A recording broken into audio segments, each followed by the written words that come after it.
বন্ধুরা, আজকে একটা নতুন গল্প নিয়ে আসলাম তোমাদের মাঝে। এটা সত্য এবং বাস্তব জীবনের ঘটনা। শেষ পর্যন্ত শোনার অনুরোধ রইল। শুনলে তোমার মধু চলে আসবে। দেরি না করে চলো শুরু করা যাক। আমার যখন বয়স ৮, তখন থেকেই আমার নানা আমার সাথে খেয়ালিপনার ছেলে বাজে আচরণ করার চেষ্টা করত। নানা যখন আমার সাথে এরকম বাজে আচরণ করার চেষ্টা করত, তখন আমি নানার কাছ থেকে কোনো রকম ছাড়িয়ে দৌড়ে পালিয়ে যেতাম। আমার আপন নানা ভাই আমার সাথে এই রকম নোংরামি করার চেষ্টা করতে বলে আমি সব সময় তার কাছ থেকে দূরে সরে থাকতাম। একদিন আমার বড় মামার বিয়েতে গিয়েছিলাম।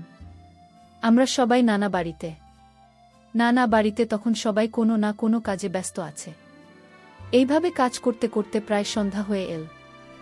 বিয়েবাড়িতে এত মানুষের সমাগম, আত্মীয় স্বজন, সবাই বাড়ি পুরো ভর্তি ছিল। দেখতে দেখতে রাত অনেক হয়ে গেল। এখন সবার পালা, যে যেখানে পারছে সেখানেই শুয়ে পড়ছে। অর্থাৎ বাড়িতে মেহমান অনেক বেশি, জায়গাটা খুব সংকট। আমার আম্মু আমার নানুর পাশে গিয়ে শুয়ে পড়ল। আরও অনেক মানুষ কোথাও শত, আর আমি জায়গা পাচ্ছিলাম না। অবশেষে আমার আম্মু বলল, মা আরোহী, আয় তো দেখি। উত্তর নানা রুমেই জায়গা আছে। উত্তর নানা রুমে যদি জায়গা থাকে, তাহলে তুই তোর নানার সাথে শুয়ে থাকবে। তুই তো ছোট মানুষের সমস্যা নাই। তারপর আম্মু আমাকে নিয়ে নানা রুমে গেল। নানা রুমে গিয়ে দেখি সেখানে কেউ নেই, শুধু নানা একা শুয়ে আছে। অর্থাৎ নানাকে সবাই ভয় পায়। নানা অনেক রাগী মানুষ, কেউ নানা রুমে সহজে যায় না। নানা রুমে কেউ নেই, তাই আমার আম্মু বলল, মা আরোহী, তুই তো নানার কাছে গিয়ে শুয়ে পড়ো, সেখানে কেউ নেই, খুব আরামে ঘুমাতে পারবে। আমি কি করব তখন বুঝতে পারছিলাম না। আর মাকে তো এসব কথা বলা যাচ্ছে না, কিছু করার ছিল না। ভাগে পড়ে আমি আমার নানা রুমে। নানার সাথে শীতে হলো। নানার সাথে শুনেছি কোনো সমস্যা নাই, কিন্তু রাত যখন গভীর হলো, তখন নানা আমার সাথে যা করল তা শুনলে বন্ধুরা তোমাদের মাথা ঘুরে যাবে। বন্ধুরা, গল্পটি অনেক অনেক ইন্টারেস্টিং। গল্পটি শোনার জন্য তোমাদের সকলের প্রতি আমার বিশেষ অনুরোধ রইল। বন্ধুরা, তোমাদের নিকট আমার ছোট্ট একটি অনুরোধ, তোমরা দয়া করে আমার চ্যানেলটি সাবস্ক্রাইব করে আমাকে সাপোর্ট করবে। বন্ধুরা, আমার নাম অধরা ইসলাম আরোহী। আমার ডাকনাম আরোহী। বর্তমানে আমার বয়স 22। আজকে আমি তোমাদের মধ্যে যে গল্পটি বলবো, তখন আমার বয়স ছিল 8 থেকে 12। অর্থাৎ এটি আমার জীবনের একটি সত্য ঘটনা। ঘটনাটি শুরু আমার যখন বয়স 8 বছর, আর ঘটনাটি শেষ হয় যখন আমার বয়স 12 বছর হয়। বন্ধুরা, আমার যখন বয়স 8, তখন থেকেই আমার আপন নিজের নানা ভাই, অর্থাৎ আমার মায়ের আপন পিতা, আমার সাথে প্রায় নোংরা আচরণ করার চেষ্টা করত। আমি তখন বাচ্চা একটা মেয়ে ছিলাম, খুব ছোট্ট একটা মেয়ে ছিলাম, খুব একটা বেশি বুঝতাম না। আমি নানা বাড়িতে গেলে নানা ভাই আমাকে আদর করার ছলে আমার সাথে বাজে আচরণ করার চেষ্টা করত। আমি তেমন বেশি বুঝতাম না, তবে এটুকু বুঝতাম, নানা ভাই আমার সাথে যে আচরণ করত সেটা খুব বাজে, খুব খারাপ ছিল। নানা ভাই যে আমার সাথে এরকম করার চেষ্টা করত, আমি আমার মাকে একদিন বলেছিলাম। তখন মা আর নানুর হেসে হেসে একেবারে কুটি কুটি হয়ে গেল, আর বলল, তোর নানা ভাই তোর সাথে সব খেয়াল করে, তুই কি বুঝিস না? তুই এখন নাকি মায়ের কাছে সব বললেও কোনো কিছু হয় না, কারণ মা তার বাবাকে খুব সম্মান করে, আর বাবা এরকম কাজ করবে তা মা কোনো দিন কল্পনাও করেন নাই। একদিন নানা ভাই আমাদের বাড়িতে আসবে। রাতে নান্নু ভাই এসে আমাকে খোঁজাখুঁজি শুরু করল। আমার আম্মুকে বলতে শুরু করল, মাজুলি, আরোহী কোথায়? আরোহীকে তো দেখছি না।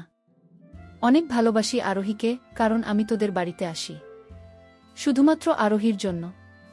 মেয়েটা অনেক লক্ষ্মী, অনেক কিউট, অনেক সুন্দর, অনেক সুন্দর সুন্দর কথা বলে।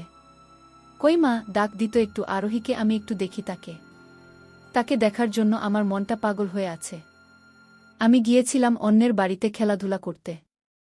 সেখান থেকে মা আমাকে ডেকে নিয়ে আসলো। আমি আসতেই নানুভাই আমাকে ধরে আদর করতে শুরু করল। কিন্তু এই আদরের মধ্যে কেমন জানি একটা অন্যরকম রহস্য লুকিয়েছিল। মা তো বুঝতে পারি নাই। আমার সাথে নানাভাই আদরের ছেলে অন্য কিছু করার চেষ্টা করত। যাই হোক, আমি অনেক জোর করে নানা ভাইয়ের কাছ থেকে আমি নিজেকে ছাড়িয়ে নিলাম। তখন মায়ের সামনেই নানা ভাইকে বললাম, নানা ভাই, তুমি আমার সাথে এরকম করো কেন? আমার সাথে এরকম দুষ্টুমি করো কেন?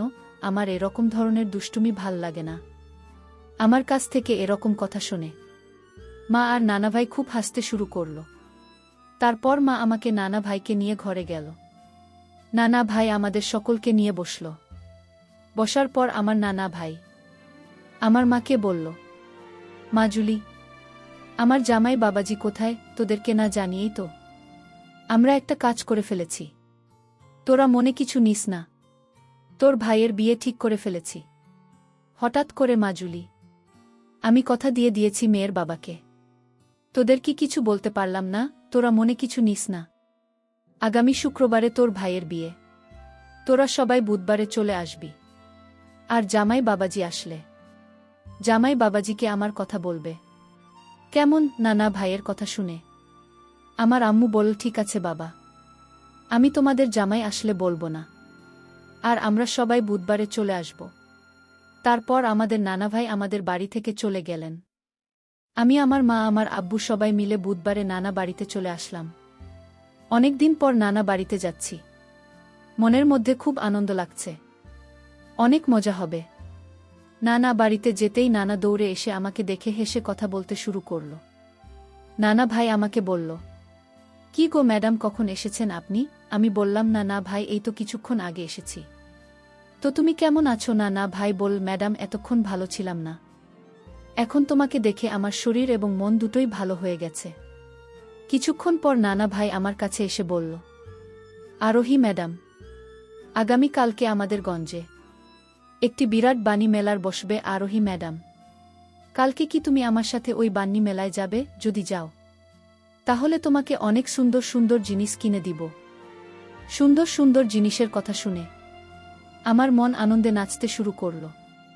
আমি বললাম, না ভাই, সত্যি তুমি আমাকে খুব সুন্দর সুন্দর জিনিস কিনে দেবে? নানা ভাই বলল, হ্যাঁ রে পাগলি হয়, আমি তোকে খুব সুন্দর সুন্দর জিনিস কিনে দিব। তুই যাবি আমার সাথে কালকে? আমি বললাম, না ভাই, অবশ্যই আমি তোমার সাথে যাব। আমি যদি তোমার সাথে যাই তাহলে তুমি আমাকে কি কিনে দেবে? নানা ভাই বলল, তুই যা চাবি আমি তাই কিনে দিব। আমি বললাম, না ভাই, তুমি সত্যিই বলছো? আমি যা চাইব তুমি তাই কিনে দেবে? তারপর নানা ভাই বলল, হ্যালো ম্যাডাম, হয় তুমি যা চাইবে আমি তাই কিনে দিব। আমি বললাম, আচ্ছা ঠিক আছে নানা ভাই, আমি তাহলে আগামীকালকে তোমার সাথে বাণী মেলায় যাব। তারপর নানা ভাই বলল, আচ্ছা ঠিক আছে সুন্দরী, কালকে রেডি থাকবে, আমি কালকে তোমাকে এসে নিয়ে যাব। পরের দিন অর্থাৎ বৃহস্পতিবার নানা ভাই আমাকে নিয়ে বাণী মেলায় যাওয়া শুরু করল। আর তাছাড়া ও শুক্রবারে মামার বিয়ে। মামার বিয়ের কিছু জিনিস কেনার জন্য নানা ভাই আমাকে নিয়ে বাণী মেলা যাচ্ছে। বাণী মেলাটা আমাদের নানু বাড়ি থেকে প্রায় 3 থেকে 4 কিলোমিটার দূর হবে। অনেক বড় একটি মেলা। নানা ভাই আমাকে নিয়ে একটি রিকশায় উঠল। রিকশায় উঠে বিভিন্ন দৃশ্য দেখতে দেখতে আমার খুব ভালো লাগছিল। চারদিকে সবুজের সমাহার হয়। আর নানার সাথে গল্প করতে করতে হঠাৎ আমরা মেলায় চলে আসলাম। মেলায় গিয়ে কত সুন্দর সুন্দর জিনিস আমার চোখে ধরা পড়ল। যাই দেখলাম তাই আমি নানা ভাইকে কিনে দিতে বললাম। না ভাই, আমাকে আমি যা চাইলাম তাই কিনে দিল। আমার খুব খুশি খুশি লাগছিল সেদিন। তারপর মেলা থেকে আমি আর নানা ভাই চলে আসব। ঠিক এই মুহূর্তে একটা জিনিস আমার চোখে ধরা পড়ল। আমি বললাম, না ভাই, এটা আমাকে কিনে দিবে? তাহলে আমি খুব খুশি হব। নানা ভাই বলল, সুন্দরী, আমি যে তোমাকে এত খুশি করতেছি, তুমি কি আমাকে একবার খুশি করার চিন্তাভাবনা করেছ? আমি বললাম, না ভাই, আমি তোমাকে আবার কিভাবে খুশি করব? নানা ভাই বলল, সুন্দরী, তুমি যদি আমার সাথে একটি কাজ করো তাহলে তোমাকে আরো অনেক সুন্দর সুন্দর জিনিস কিনে দিব। আমি বললাম, না ভাই, কি করতে হবে তোমার সাথে একটু খুলে বলো না? না না ভাই বল, তুমি যদি আমার সাথে একা থাকো তাহলে তুমি যা চাইবে আমি তাই দিব। তোমার সাথে আমি কিছু করব না, আমরা দুইজন শুধু গল্প করব। আমি বললাম, না না ভাই, এটা কোনো ব্যাপার হলো? আমি তোমার সাথে শুক্রবার রাতে থাকব। না না ভাই, কি মিথ্যে সান্ত্বনা দিয়ে থামানোর চেষ্টা করলাম। নানা ভাইয়ের কাছ থেকে মূলত কোনো কিছু আদায় করার জন্যই এই কাজটি করেছিলাম, কিন্তু এটা যে বাস্তব হয়ে যাবে তা আমি কখনো বুঝতে পারি নাই। পরের দিন শুক্রবার, মামার বিয়ে। বিয়েবাড়িতে এত মানুষের সমাগম, আত্মীয় স্বজন, সবাই বাড়ি পুরো ভর্তি ছিল। দেখতে দেখতে রাত অনেক হয়ে গেল। এখন সবার পালা, যে যেখানে পারছে সেখানেই শুয়ে পড়ছে। অর্থাৎ বাড়িতে মেহমান অনেক বেশি, জায়গাটা খুব সংকট। আমার আম্মু আমার নানুর পাশে গিয়ে শুয়ে পড়ল। আরও অনেক মানুষ, কোথাও শত, আর আমি জায়গা পাচ্ছিলাম না। অবশেষে আমার আম্মু বলল, মা আরোহী, আয় তো দেখি। উত্তর, নানা রুমেই জায়গা আছে। তোর নানা রুমে যদি জায়গা থাকে তাহলে তুই তোর নানার সাথে শুয়ে থাকবে। তুই তো ছোট মানুষের সমস্যা নাই। তারপর আম্মু আমাকে নিয়ে নানা রুমে গেল। নানা রুমে গিয়ে দেখি সেখানে কেউ নেই, শুধু নানা একা শুয়ে আছে। অর্থাৎ নানাকে সবাই ভয় পায়। নানা অনেক রাগী মানুষ, কেউ নানা রুমে সহজে যায় না।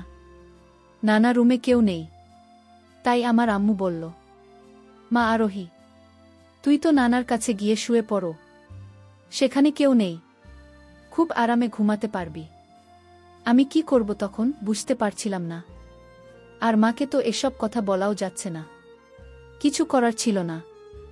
ভাগে পড়ে আমি আমার নানা রুমে। নানার সাথে শীতে হলো। নানার সাথে শুনেছি কোনো সমস্যা নাই। নানার মনে যে এমন কিছু, তা তো আমি জানতাম না। আমি নানার সাথে গল্প করতে করতে কখন যে ঘুমিয়ে গেলাম বলতে পারি নাই। গভীর রাতে ঘুমের মধ্যে হঠাৎ আমি অনুভব করলাম কেউ আমার সাথে এক অন্যরকম আচরণ করার চেষ্টা করছে, কিন্তু আমি ভয়ে তখন কোনো কিছু বলি নাই। যখন দেখি লোকটি আমার সাথে খুব বেশি খারাপ আচরণ করছে, তখন আমি চোখ মেলে চেয়ে দেখি আমার নানা আমার সাথে এক অদ্ভুত আচরণে মেতে উঠেছে। আমি বললাম, নানা আপনি আমার সাথে কি করছেন? নানা বলল, শোন আরোহী, আমি যা করছি তুই আমাকে তা করতে দে। তোকে আরও অনেক বেশি খেলনা, অনেক বেশি মজা কিনে দিব। আর আজকে আমি তোর সাথে যা করছি তা যদি তুই আমাকে করতে দিস, তাহলেই যেখানে 5,000 টাকা আছে এই টাকা আমি তোকে দিয়ে দিব। আমি বললাম, সত্যি? না না, তুমি আমাকেই 5,000 টাকা সবগুলো দিয়ে দিবে? না না ভাই বল, হ্যাঁ রে সুন্দরী, হ্যাঁ, তুই যদি আমার সাথে এই কাজটি কর তাহলে আমি তোকে 5,000 টাকা সবগুলো দিয়ে দিব, সাথে আরও অনেক সুন্দর সুন্দর খেলনা কিনে। তারপর নানা এই খেলনা আর টাকার লোভে পড়ি আমি নানা প্রস্তাবে রাজি হয়ে যায়। কি বল বন্ধুরা, তখন আমার বয়স ছিল মাত্র 12 বছর। সামান্যটা টাকার লোভ দেখিয়ে আমার সাথে যা করল তা ভাষায় প্রকাশ করার মতো না। তাও আবার আমার নিজের নানা। সেদিন নানার এই ভয়ঙ্কর আচরণে আমি খুব কষ্ট পেয়েছিলাম, অনেক কেঁদেছিলাম।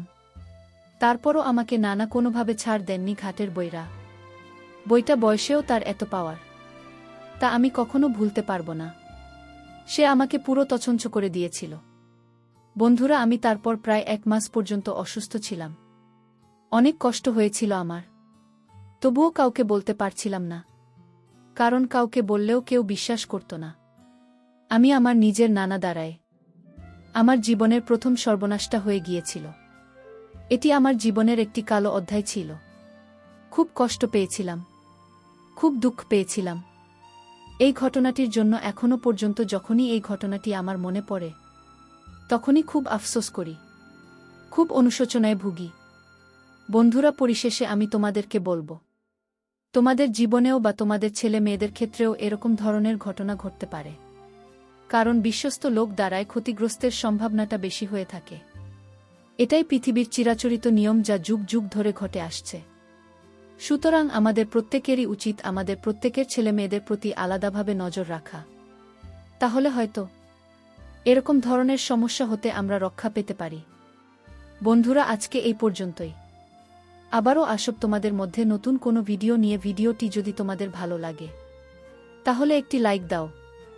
প্রতিদিন আমি তোমাদেরকে একটা করে নতুন গল্প উপহার দিব, তাই তোমাদেরকে অনুরোধ করে বলছি, তোমরা যদি এরকম ধরনের ইন্টারেস্টিং গল্প পেতে চাও তাহলে দয়া করে আমার চ্যানেলটি সাবস্ক্রাইব করো। পরিশেষে তোমাদের সকলের সুস্বাস্থ্য কামনা করি। ভিডিওটি দেখার জন্য তোমাদের সকলকে অসংখ্য ধন্যবাদ।